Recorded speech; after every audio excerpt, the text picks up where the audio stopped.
Namaste everyone. Welcome to this seminar of the Indic Studies Toronto. Today the topic is Narada Muni, the making of a statesman.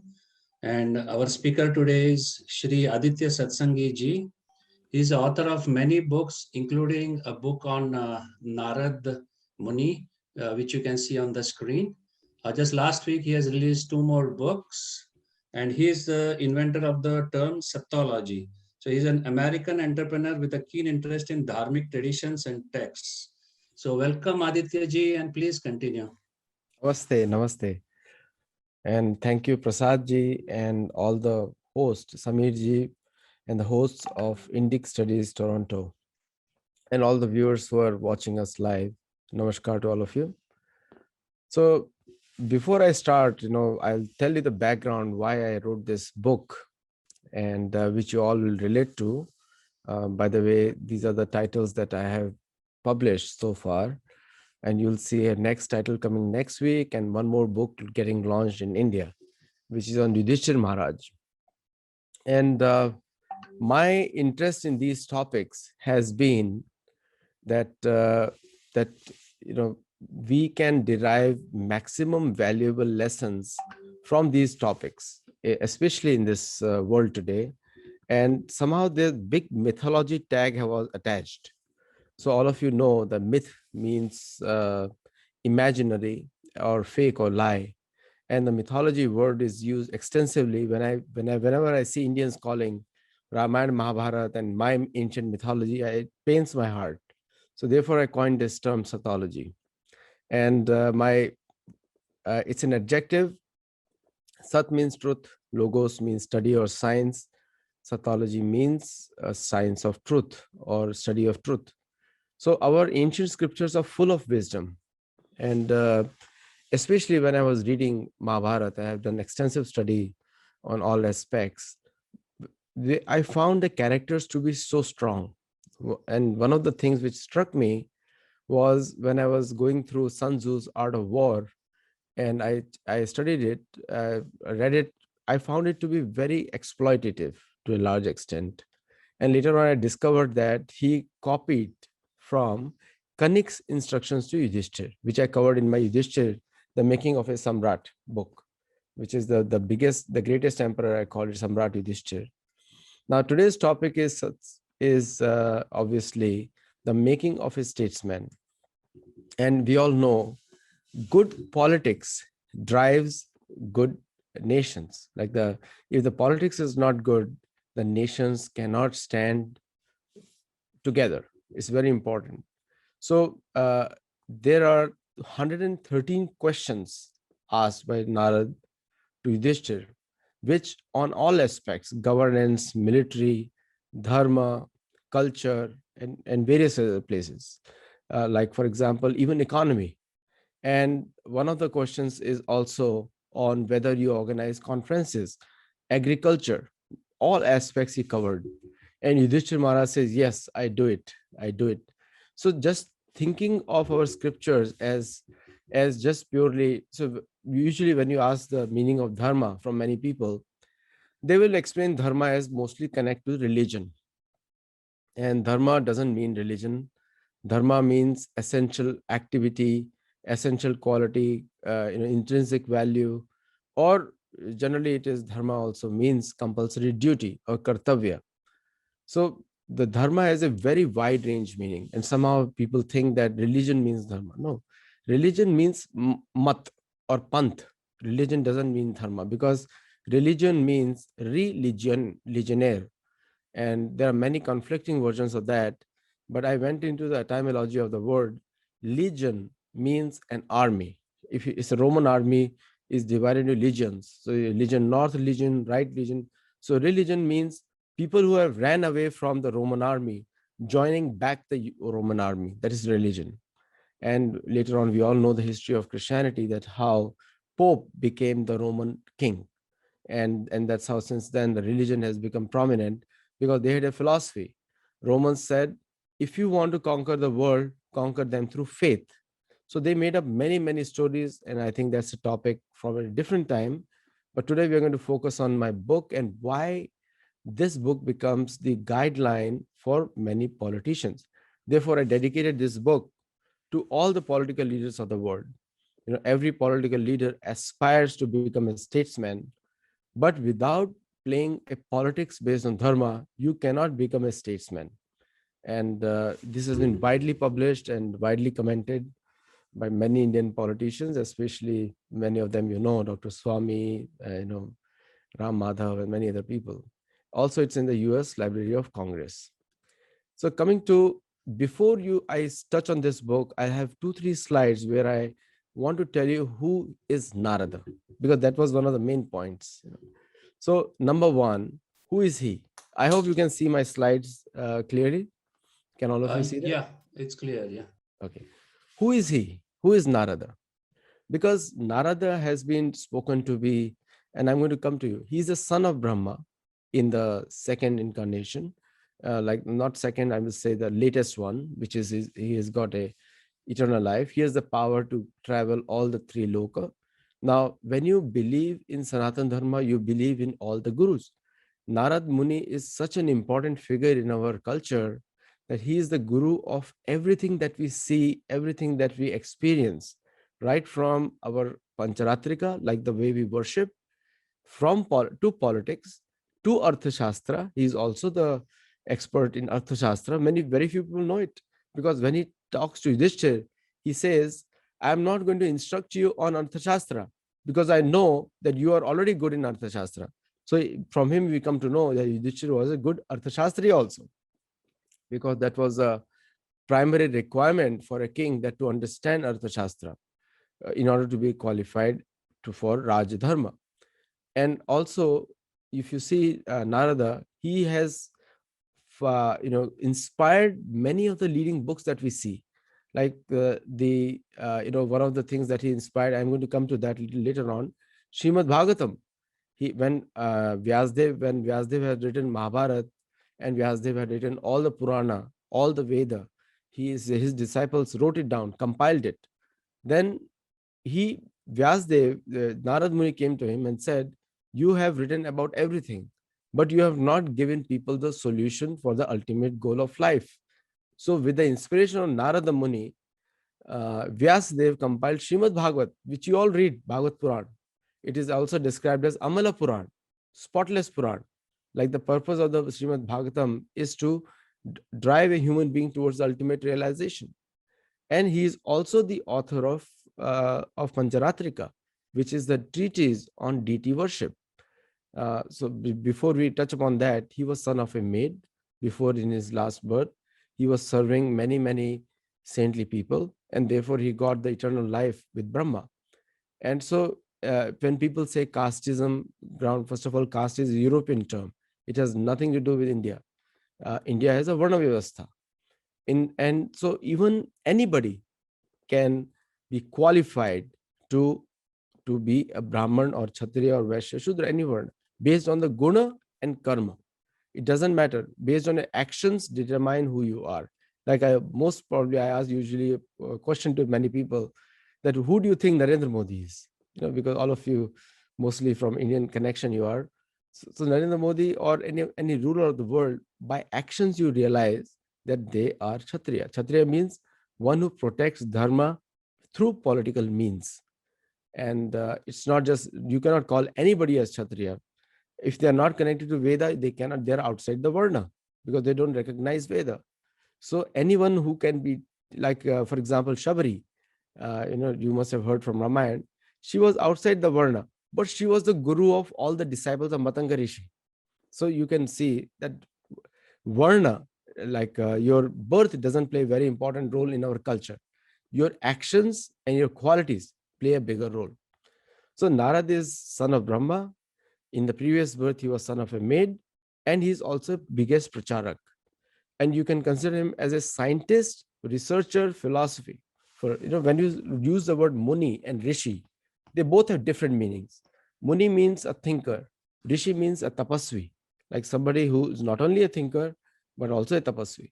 And also philosopher, because if you see Pancharatrika, any deity worship you do in any temple, Archana Paddhati, that is coming from Narad Muni's books. and Narad Muni's writings, because he has compiled from those areas. So, and who he is not, this is an important thing to know. So, because unless you understand Narada, you will not make a sense, because we have compartmentalized Narad Muni into a very small area.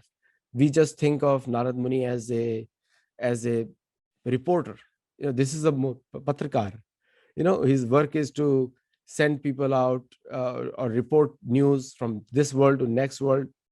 And you see the Bollywood, you see Wikipedia, TV, all kinds of things. Very bad image of Narad Muni is being set up, which is, he's not that person. According to Mahabharata, the description is, when Pandavas meet Narada, Narada Muni is tall, is very fair, and he's always gambhir. Gambhir means, doesn't mean serious. Gambhir means he speaks very less. He speaks when it is required.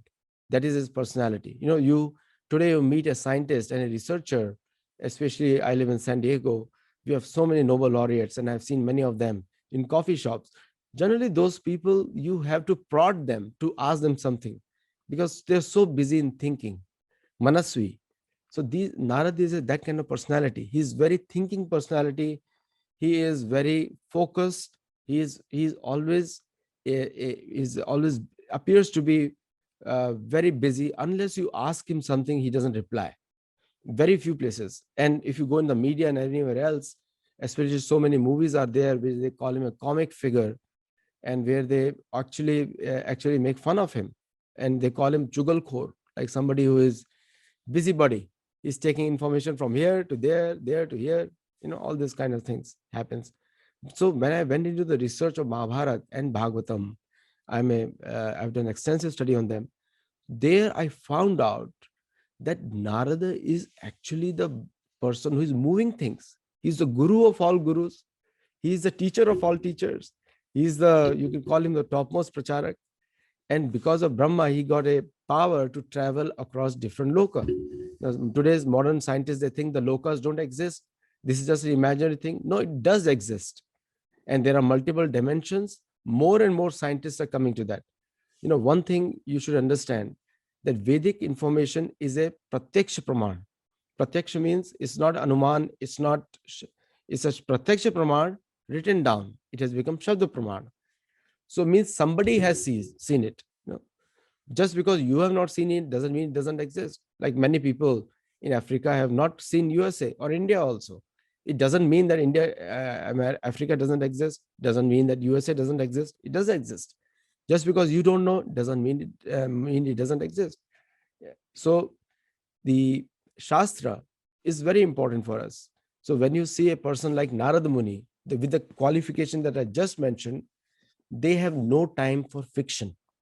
They have no time for any type of mental imagination. They're very gambhir people, serious people who are engaged in research constantly. And one of the accusations I saw with the Western academics has been that he's a sentimentalist. And sentimentalist means like he's just doing Bina, bhajan, he's doing always bhajan. And somehow a very big misconception is that because he's always engaged in bhajan, that means he's sentimentalist, he's not scientific. No, the most scientific people generally have very strong meditational principles. We have seen many Indian scientists who perform meditation or swadhyay in their personal life. So if somebody is chanting the names of Hari and roaming around, doesn't mean that he's not intelligent. In fact, he's the most intelligent. That's why he has reached that conclusion. So the Western Indologists and somehow the Indian Indologists inspired by the Western Indologists, you have to understand that I'm not talking about all Western Indologists, but some Western Indologists, they are all there to undermine the Vedic culture. That's their plan right from Macaulay and Max Muller, because they came to India to civilize India. Civilize, according to them, means Christianize. And also according to them is that anything Vedic scripture is a mythology, which is like a fake information. So many of the Western academics inspired people, including Indians, I'm saying, and most of the Westerns already included, they always call Narad Muni as a sentimentalist and reject him. But Yudhishthir is not like that. If the Yudhishthir, who is a samrat of the entire world, right after the Rajsuya Yajna, right after the Rajsuya Yajna and before Rajsuya Yajna, Narada is personally coming down to meet him. Now, Yudhishthir's personality, you need to know, being a samrat means the ultimate judge. So when you are in front of the samrat, you cannot use your words lightly. Just in today's context, I can say that if you are meeting with the prime minister or president of any nation, you cannot be light, you cannot joke, you cannot lie, you have to present facts. And the entire conversation is based on facts. And what to speak of Yudhishthir, who is a samrat of the entire world during that time. So when you meet that person, you have to have some caliber. And Yudhishthir goes out of the way to receive him. Yudhishthir goes out, and as soon as Narad comes, the entire assembly stands up. The entire assembly is now in serious because Narad Muni has come. That is the impact of Narad Muni. So when Narada enters the assembly, Vyasdev gets up. And Krishna is also sitting. He also gets up. And other Balram and other people get up because they want to receive Sri Narad Muni. Because Narad Muni is the traveling, he has the power by the Brahma to go different loka, different dimensions, you can call it. But they all exist. And he comes there, and when he starts beginning to speak with Yudhishthir, then everybody is all ears. They want to listen to what he's saying, he's going to say. So when Narad Muni starts speaking, then you can literally imagine the seriousness of the situation over there. So much so that after this discussion, which I captured in my book, Yudhishthir had to make the conversation lighter.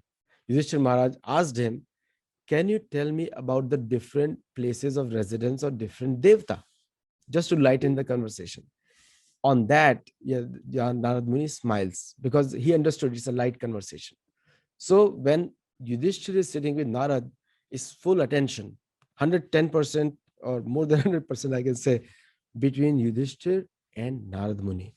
Now, in that conversation, you'll be surprised what conversation happens. Probably if any government follows that, that's why I said dedicated to all the political leaders of the world, because dharma has no boundaries. Anybody in the world can become dharmic. It is not a custodian of just people born in India. Dharma belongs to all. Like I said, dharma means intrinsic quality, essential duty, and purposeful conduct, or a law, or the standard, or the ultimate benchmark of morality. That is dharma. So dharma has a very wide meaning.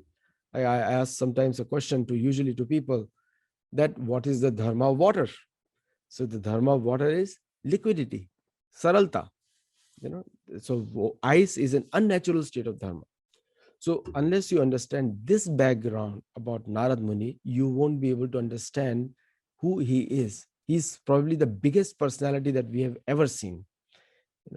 So coming back to my book, and on some other aspects, I'll cover some other time, but you can visualize Narada as the guru of all kings. Everybody, Dhruv, Prahlad, Yudhishthir, Pracheta, there's so many people are there. Like I can forget the count of them. Prahlad, like anywhere Narad Muni has gone, and his purpose is, as a pracharak, is to train the kings. So again, his focus is train the kings. That's why I put the name as the making of a statesman. Raja is a statesman. Every Raja should be a statesman. Every president or heads of the state must be statesmen. So my book is a guide to anyone who wants to become a statesman according to the standards of dharma. So that's why this book is a little unique. It's a 300-page book. And one of the key aspects of dharma are equality to all, because dharma, I said, it's a platform of righteousness. Equality to all, prosperity to all, that's dharma. And also the prosperity, equality, and security for all, including animals, birds, and plants, and aquatics. So when in the dharma, you have to be equal to even the animals. Now, normally what happens nowadays, when you talk about rights, we only talk about human rights. And now I'm getting into the book straight away. But Narada asked Yudhishthir a question.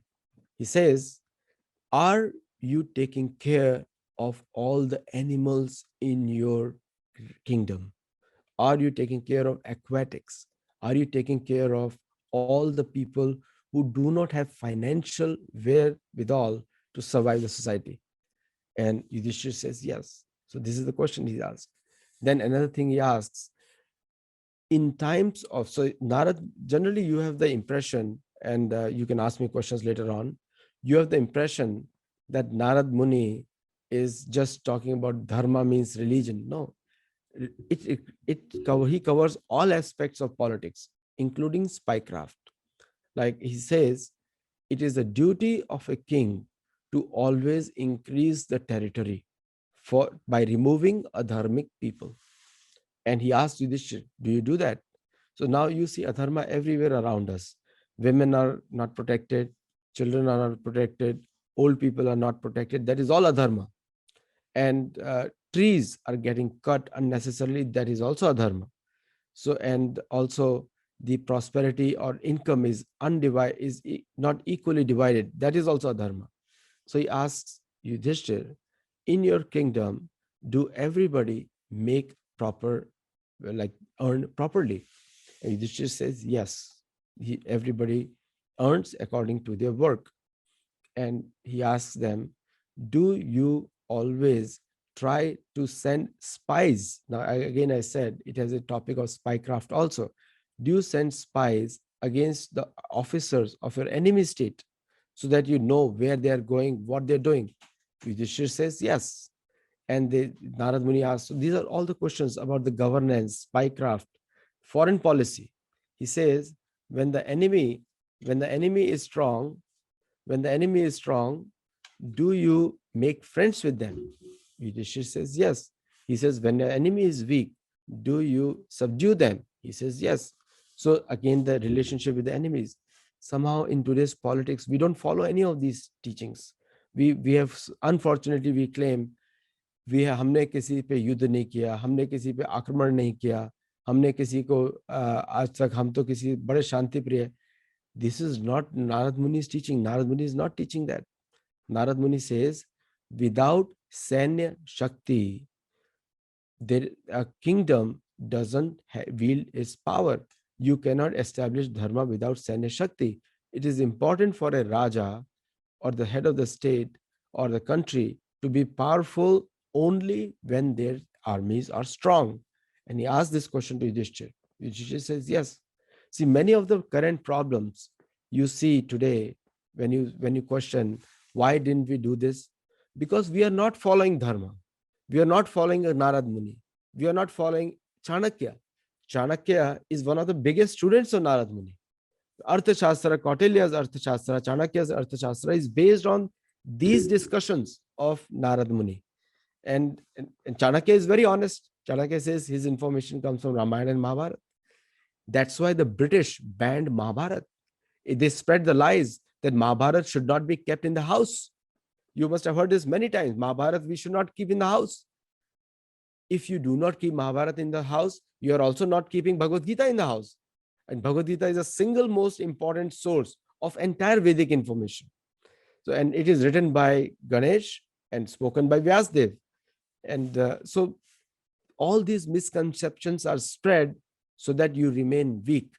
You know, see, Max Miller and Macaulay, I was talking to somebody, their whole point was that the Hindus forget Ramayana, Mahabharata, and Vedic literatures, and ultimately their faith prevails on Hindus.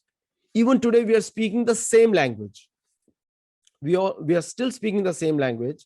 We have, and there was one prime minister whom I never liked in the history here, who started Bharat Ek Khoj. The guy could not discover himself, but he's doing Bharat Ek Khoj. But Bharat word comes from Mahabharata. And Narad Muni also mentioned, he says in the Bharat Bhumi's boundaries are increasing or not. Yudhishthir says the whole world is Bharat Varsh, whole world. Yudhishthir talks about the whole planet because he sent 50 lakh soldiers to the north. Arjun went to the north, Sadev went to the south, Nakul went to the west, and Bhim went to the east. That's how he conquered the 4 directions. Because in a Rajasuya Yajna, you have to conquer, plus for the duration of the king, they all must be paying taxes continuously.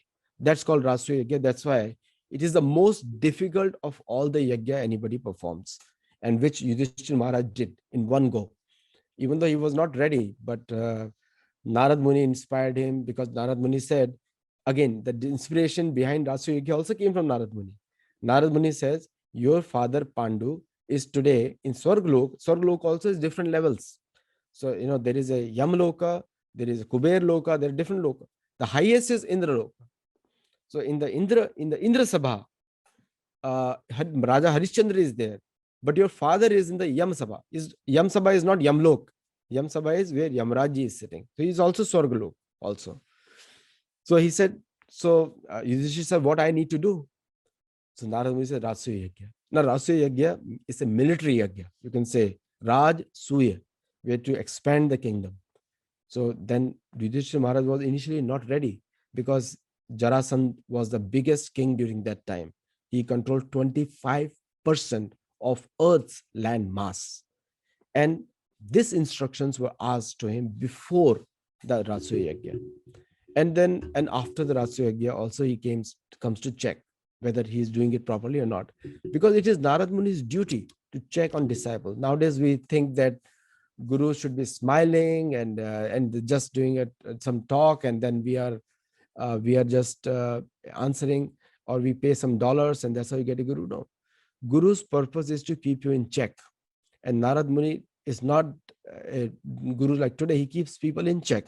He asks people, are you following, are you doing? And when Narad Muni comes, everybody is serious, because if you speak lie to him, that means you're definitely getting narak. So here Narad Muni asks him, I'm just giving you some examples. Rest is a 300-page book, 310 pages. So you have to read it to understand it. But he asks him, do you organize conferences? Because through conferences, intelligent people will come to tell you or share ideas, good ideas. Then he asks him, do you keep your cities and Raj? So in Mahabharat's time, there is a Janpad, there is a Raj, and there is a Panchayat. Panchayat is a Mahabharat Kalin concept. Loktantra, now in my new book, I'm talking about Loktantra a little bit. Loktantra is not democracy. Democracy, somebody explained democracy as demon crazy, and which you see today. The money destroys, money doesn't let any good people come up, because good people cannot raise that kind of money which is needed to fight the elections. Very few, it's very rarely it happens that some good people are able to raise that kind of money. Like in the US elections, it requires minimum $2 million to make a dent in the election. And once somebody is in the power, they cannot be dislodged because they know how to make money. And so somebody explained the democracy. Prabhupada he said, democracy is democracy. But in Mahabharata, the mention is of Lokatantra. So Narad Muni asks Yudhishthira, do you have Lokatantra? Now, how does Lokatantra work? 5 able, qualified men are elected at every village level, even today. Sarpanch is also the Mahabharat Kalin concept. And these 5 men are qualified in different aspects of managing the affairs of the state. So today we talk about federal structure. Federal structure was practiced in India during the time of Yudhishthira Maharaj, Bhagwan Ram's time, Dashrath Maharaj. My next book is on Bhagwan Ram, Dashrath, so I'm fairly aware. So there existed. So in that federal structure, the biggest, most important body is a Gram Panchayat. Now 5 men independently manage the village, and they report to a Janpad. A group of villages report to a Janpad. Janpad means, Janpad doesn't mean district. Janpad is a collection of villages, and you can call it a district nowadays, but district and the Janpad have no direct correlation, because understand, all the Western concepts are built on exploitation. And I'm speaking strictly from my book. District means where you cannot be strict. Like district means a bigger area outside the city where the laws cannot be applied fully. That is district. But Janpad means at the feet of the jana. That's exactly the meaning. That Sandhi, Sanskrit words you look by Sandhi Vichhed. Janpad means the state at the feet of the jana. That is Janpad. So the people, people are the central in this concept, the entire governance area. And then Janpad leads to Rashtra. Rashtra means a state, generally. State. So even the Yudhishthira Maharaj title was Rashtra Pita or Rashtrapati. So it's not again a new topic. Again, it came from Mahabharata only. Somebody who have, but it doesn't translate into president. President means who doesn't set up a wrong precedent. It's called president. So all these, as an author, I have to go deep into every single word linguistically, etymologically, so that I can present it in front of the audience and see how it makes a difference. The whole point is, in this book, I have shown that whatever we are doing incorrectly, especially from the Sanatan Dharma principle. So where we should be strong, we are assuming fake weakness. हमने किसी पे आक्रमण नहीं किया, हाँ दूसरों ने हमारे पर आक्रमण किया. You have heard this many times, but our history is totally opposite of that. मैं पूछता हूँ लोगों को, when somebody says that हमने किसी पे आक्रमण नहीं किया, फिर लोग मेरे को, the people ask me, they came, but I said, if they came, how couldn't you go? So we all know Gandhar was a province of Hastinapur. Is very fairly recognized because there was a family relationship between there. Shakuni's father was Subal.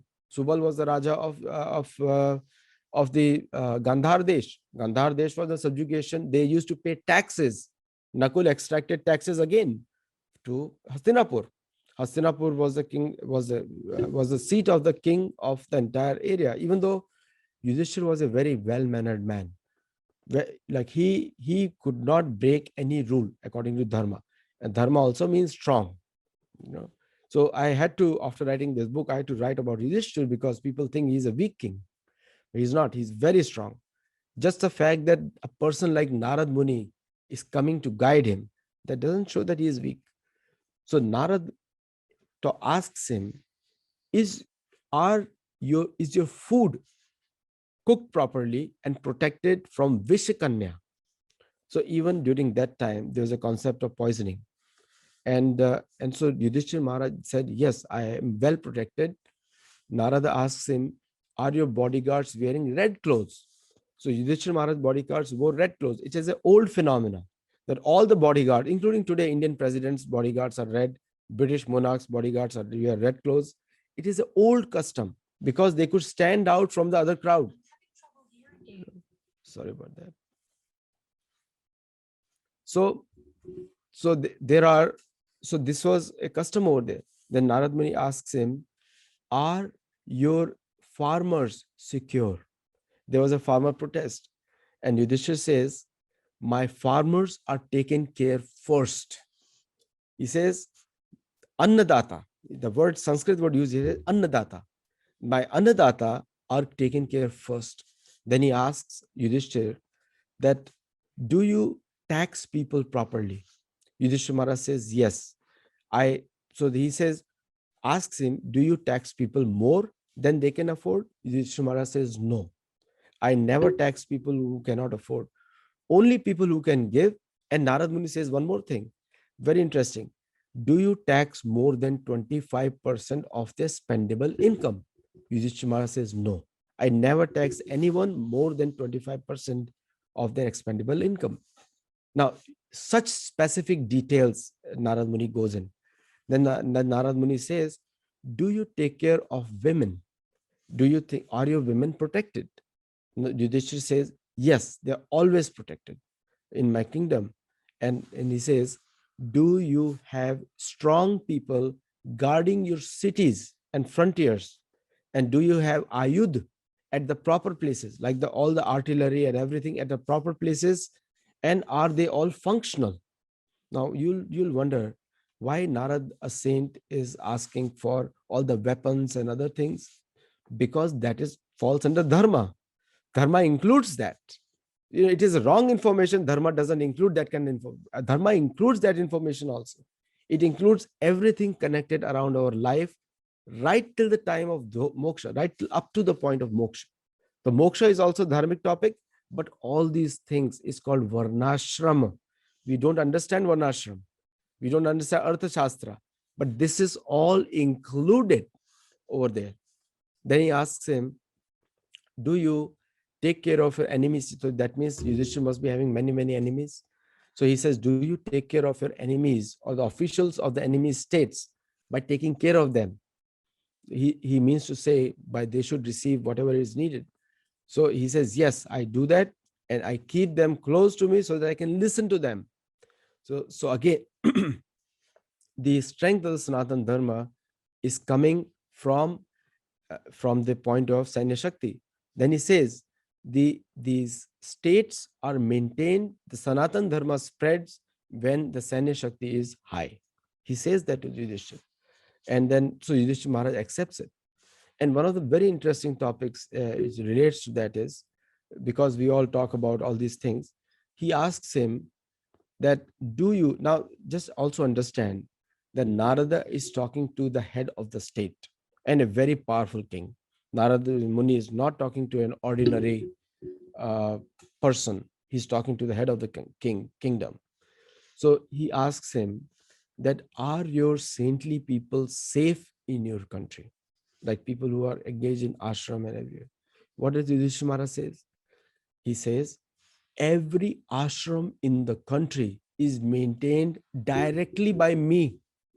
He doesn't, so Yudhishthira doesn't delegate the care of Brahman and sannyasis and ashram to other people. He says they are my responsibility. And because Yudhishthira was very, very wealthy, because Ratsya Yagya, he was giving 30 million gold coins a day. And some of you may not know the currency of Yudhishthir.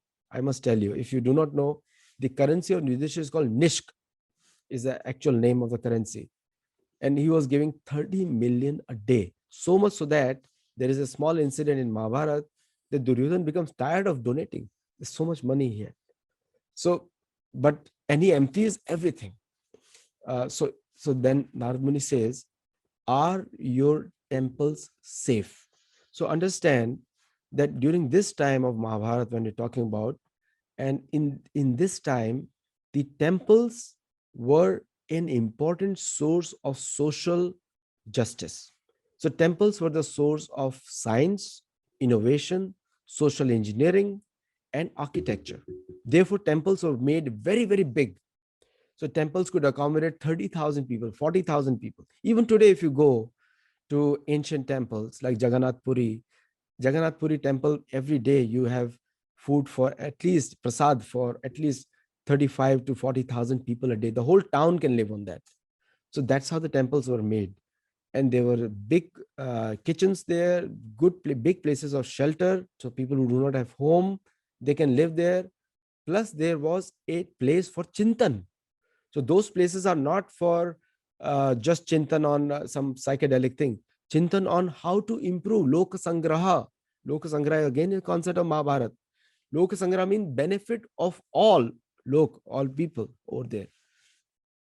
So these places were like intelligent scientists, munis, rishis. The rishi munis are not just like we are ashamed. Not only they are spiritual, dharmic and adhyatmic, and not only they are engaged in swadhyaya, they were also the biggest scientists. So Narada Muni asked them, do you maintain them?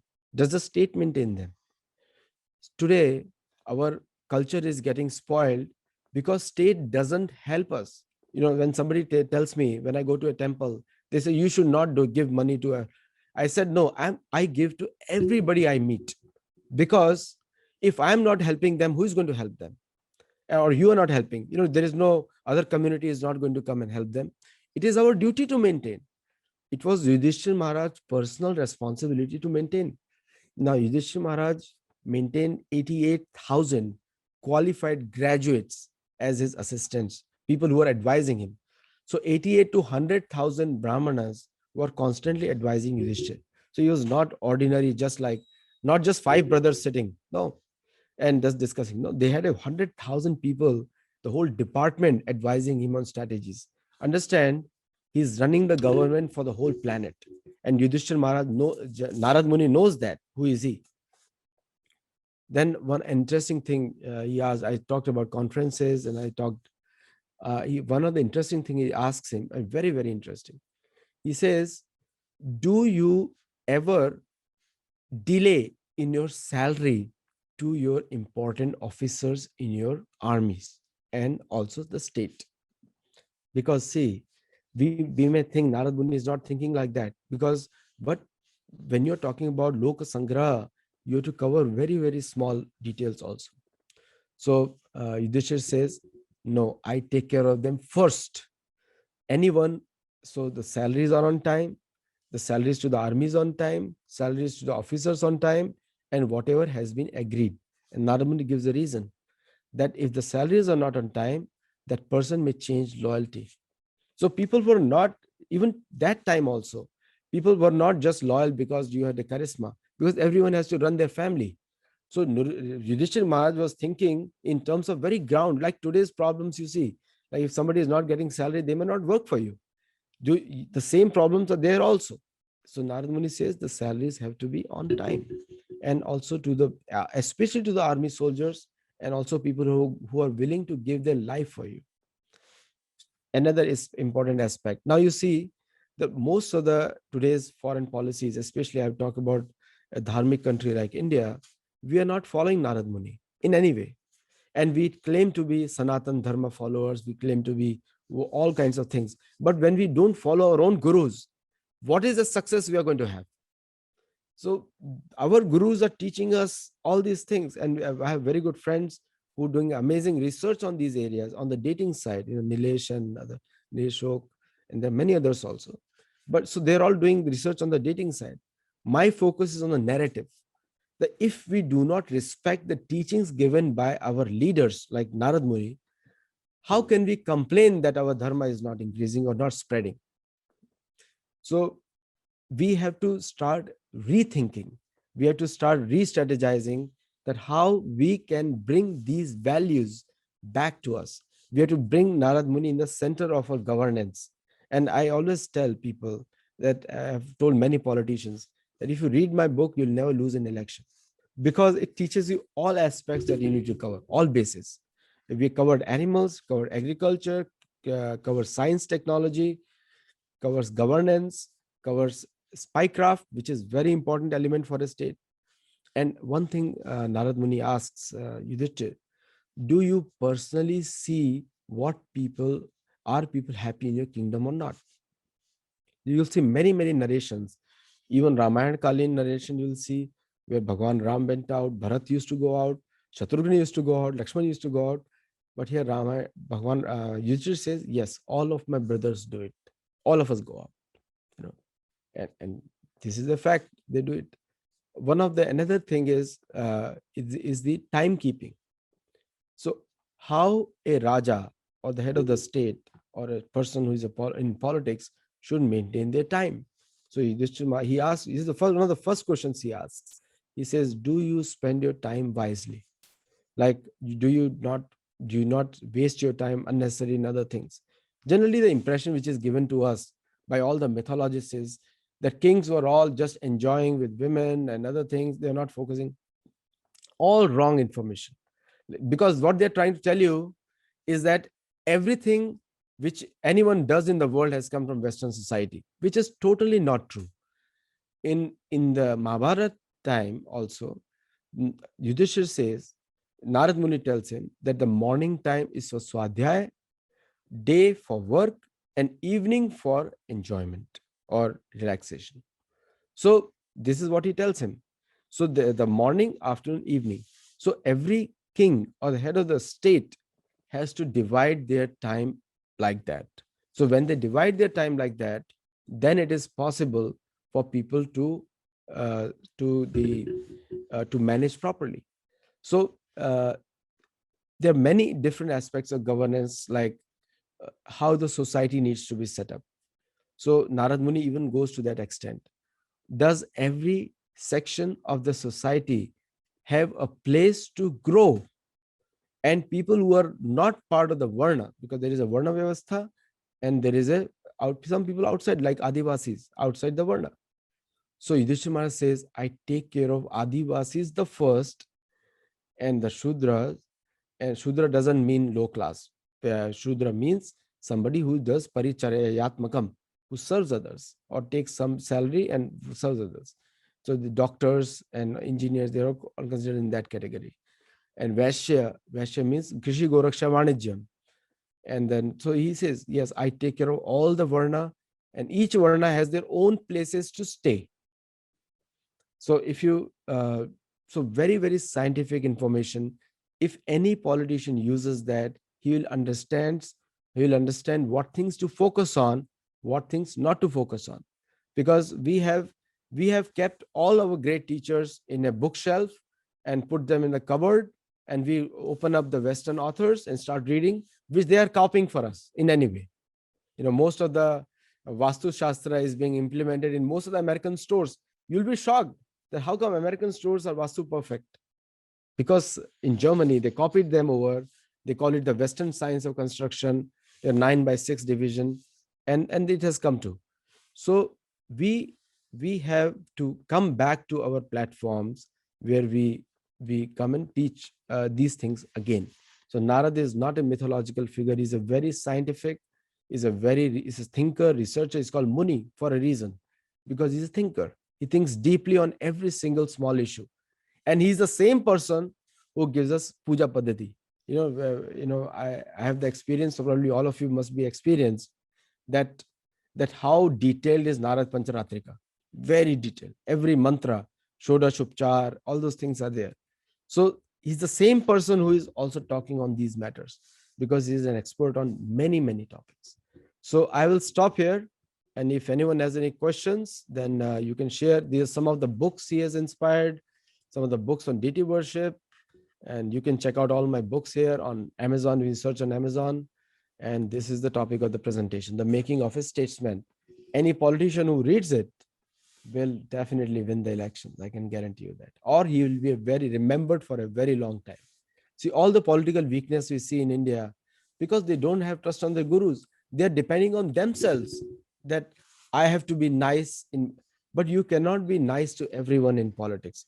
First of all, when you focus on dharma, you help lok sangraha, help everybody. Yes. So I'll stop here. Narayan. It was such a deep inside knowledge about Narada Muni, one of our greatest sage or rishi or maharishi.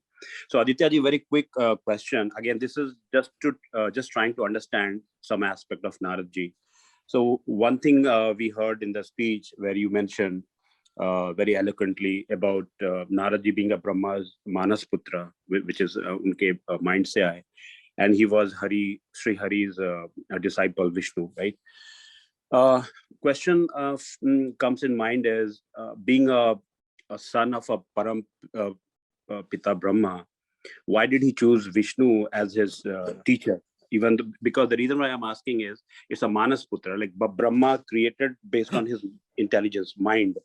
So ideally, you will be considering Brahma as your guru. Is it because of the curse which Brahma gave him because he didn't ready to marry and chose to be a Bal Brahmachari? So that is question number one. There's another question which I want to ask. If the second question is, and again, this is purely based on the Puranas, which says that there was one episode where Narad ji wanted a beautiful face to marry a lady who was actually Lakshmi. It was a play by Vishnu ji. So he asked for a Hari face, and Hari also means in Sanskrit Vanar. So Vishnu ji blessed, and eventually the marriage didn't happen. And when Narad ji realized that his face was like a monkey, he cursed Vishnu. So my question was, in the second part was, Narad ji was a Bal Brahmachari. So his understanding of a woman, that a woman will be attracted to a man only by the face, is little contradicting, because in Mahabharata, he also goes and one of the greatest contribution which Narad ji had in Mahabharata was he defined the rule where how Panchali, after the marriage with five Pandavas, will be rotated among the husband, right? And that resulted in Arjuna's 12-year exile, or moving away from the place. So in one place, our scripture shows that Narada is a rishi, maharishi, and he knows everything. But then he's also a Bal Brahmachari and forming a rule how a married woman will be, the rules for the married woman, like woman and husband. So there is some question in the mind, and your perspective will be very interesting to hear. Thank you. Yeah, namaste, Sharadji. Thank you for asking these wonderful questions. Number one, I'll take on Narad Muni, why he was a Manas Putra, then why he worshipped Hari. That's what you said. So, coming back to that point, Brahma himself is the son of Hari. So, Brahma, even though he was not happy because Narad Muni preached to Pracheta and the Pracheta became Brahmachari, so Narad Muni was not happy. Brahma was not happy because his job is to procreate. So every morning Brahma gets up, the job is to procreate. So he was not happy. And Narada was also very happy with the curse because he wanted to preach. That's what he wanted to do, just travel and preach. So Narad just because somebody is not entered into Grihastha ashram doesn't mean he has experience, or he may not be theoretical knowing about it. There are many people we know that they are sadhus, sannyasis, but through the Shastra, hearing from Mahadev, hearing from other people, they gain that knowledge. They may not have the direct experience of it, but sometimes summary is good enough. So in that way, Narad Muni is very qualified to give opinions on that, especially when he was. So first of all, to answer your first question, Narad Muni is guides everyone towards Vishnu, but all the time, mostly. And even if he meets other people, and he also glorifies in some Purana Mahadev also, because Mahadev is the leader of people like Narada, because he also does tapasya for Mahadev. He goes and meets Mahadev, and especially in the incident of Chitraketu and Mahadev and Parvati, Narad Muni was present and watching over there. To the second point, which you said, when the Draupadi was married, so Vyasdev came and there was a big discussion, and how Vyasdev, Drupad, Yudhishthir and Kunti had a discussion. Drupad is the father of Draupadi. They had a discussion and they all collectively decided that when Draupadi should be married. Now, after the marriage was done, and Narad Muni again visits them. So that is the importance of Yudhishthir also. Narad Muni again visits them because it's very difficult to get a darshan of Narada. It's very rarely he comes to somebody. If you are a good dharma follower, then only he's going to come and appear in front of you. So Narad Muni comes to set up a rule in how to live so that there is no fight between the brothers. He says the reasons also. And so but he is not intervening in their marriage. He is right after Draupadi has come in, and before the brothers they start, because all the five brothers had equal attraction towards Draupadi. She was one of the most beautiful women. So he sets up that rule, and to guide us also, that there can be fight between brothers also. So I take it in another way. The rules are required to be set up, so no Pandava can refuse Narada. Nobody can refuse Narada. So when Narad Muni sets a rule, it becomes a very solid rule, because these are all five very powerful brothers. So that was the reason when Narad Muni came, and also to teach us also. It's not that Yudhishthir did not have that knowledge. He's son of Dharmaraj, and Yudhishthir does not have that knowledge. It's not like that. But Yudhishthir is qualified, but just to teach us, Narad Muni, when he comes and says something, it becomes a rule of dharma. That was the whole point. Sharaji, I hope I covered that answer in some ways. Anandji, please go ahead. Namaskar. Congratulations on a very detailed presentation. I have a specific question. Narad Smriti is there, and which is directly connected to law. Whereas in Hindu law, when it comes to Hindu law, it is always the Manu Smriti that is referred. Why not Narad Smriti? Any observations from your side?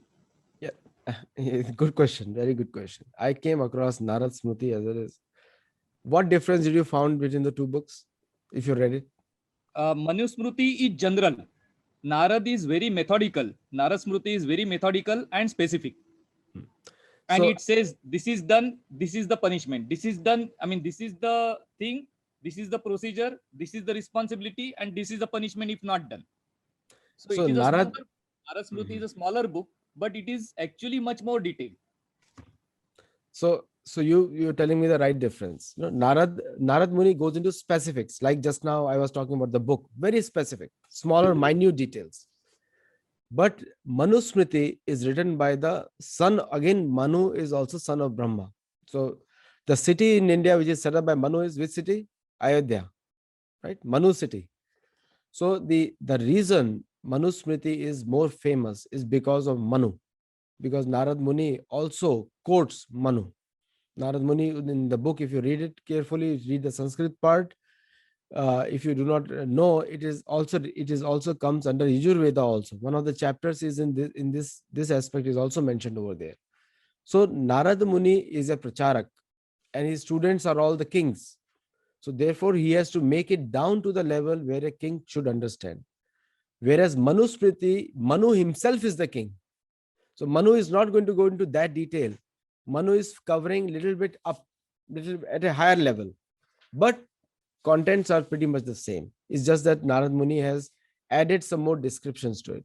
But Manusmriti has more topics into it. Like Manusmriti focuses a lot on Varna Vyavastha, a lot. Because Varna Vyavastha, if it is properly established, then there is no kalaha in the society. So pretty much the content is the same, but one has more detail because Narad Muni goes into small details. So why a lot has been Narad being a Kalaha Priya? Totally fake news, not Kalaha Priya. See, understand the conspiracy. If Narad is Kalaha Priya, then who will follow Dharma? Nobody is going to follow Dharma. You know? So Narada is definitely not Kalaha Priya. Okay. And so it's wrong information. And Narada is a Kalaha ko सुलझाने वाले में से है. जैसे उन्होंने पांडवों का कलह हटाया. Okay. So all this information is spread by the Bollywood. If you don't have faith in Narada, then how can you have faith in Dharma? If Narada is weak, Dharma is weak, or Yudhishthir is weak. It is a conspiracy. Also, Narada is also a music instrument exponent. He asked Yudhishthir, do you teach music to other people in your kingdom? He says, yes, we do that.